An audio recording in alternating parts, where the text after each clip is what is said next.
Believe it or not, August is almost over. That means I'm 1 year older, I'll be playing a lot of Madden by the time this video is live, and a ton of new games are going to be coming out in just a few weeks. We've seen a lot of my most anticipated games get pushed back to 2015, but that doesn't mean that we're going to be short on games this year. As a matter of fact, there are way more games that I could possibly play, and a lot of them look freaking awesome. We've talked about this in the past, but what I want to talk about right now are my most anticipated games of the fall and holiday season. My number 3 most anticipated game is Middle-earth: Shadow of Mordor.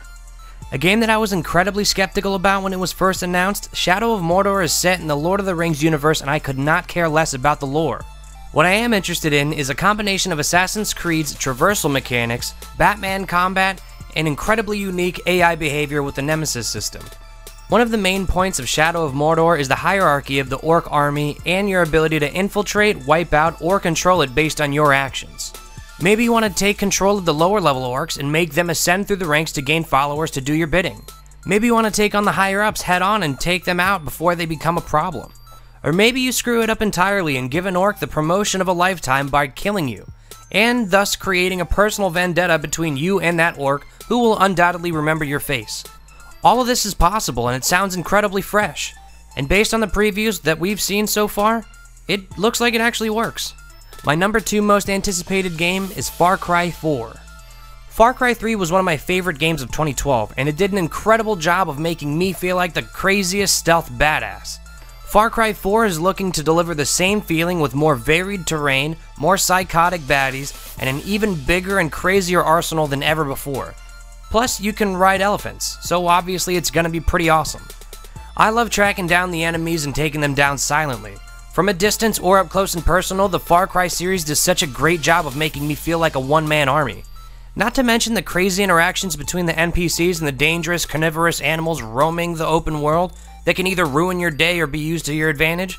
Far Cry 4 is looking like it's going to be another hit, and I can't wait to play it. My number 1 most anticipated game is Civilization Beyond Earth. I love the Civilization series. I played countless hours of Civ 5 over dozens and dozens of campaigns. I've never played Alpha Centauri, the game that Beyond Earth seems to be based on, but the idea of taking the Civilization formula and putting it on an unknown planet to save the remaining human race sounds freaking awesome. The future tech web and alien enemies look to create a freshness that hasn't been seen in a mainline Civ entry. And if there's one thing I love more than turn-based strategy city building games, it's science fiction. Beyond Earth is taking the near future approach, which I find even more satisfying, and I'm dying to get this damn game on my computer. So those are my top 3 games that I cannot wait to play later this year. But there are way more games coming out this year than just those, and here are just a few that I'm excited to play, just taken down a notch for one reason or another.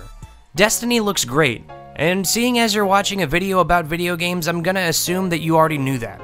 I can't wait to get online and kill some aliens with a group of friends and take my loot into the Crucible and do some deathmatching. But I've spent a bunch of time playing it in the alpha and beta, and I'm just not as high on it as I was initially. I know I'll love it, but I've definitely cooled down a whole lot in the past few months. Another game is Assassin's Creed Unity. It looks amazing, there's no doubt about that, and the heavier focus on stealth in the Assassin's Creed 1 style gameplay is really reassuring to me.